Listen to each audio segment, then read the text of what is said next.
Hi everyone, welcome to today's tips and tricks video.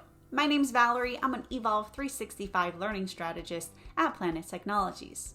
Today, I'm going to show you how to use your new AI buddy, Microsoft Copilot, to simply change the background of images to use for presentations, flyers, maybe infographics.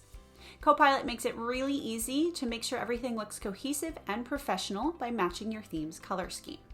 So if you're ready, let's take a look. So here's one example of an image I found that I want to use for something, but I don't like the background. So I just attached the image, gave it to Copilot, and then prompted, can you change the background to yellow? You could have chosen any color you wanted to match your theme or make it more cohesive within a flyer or something.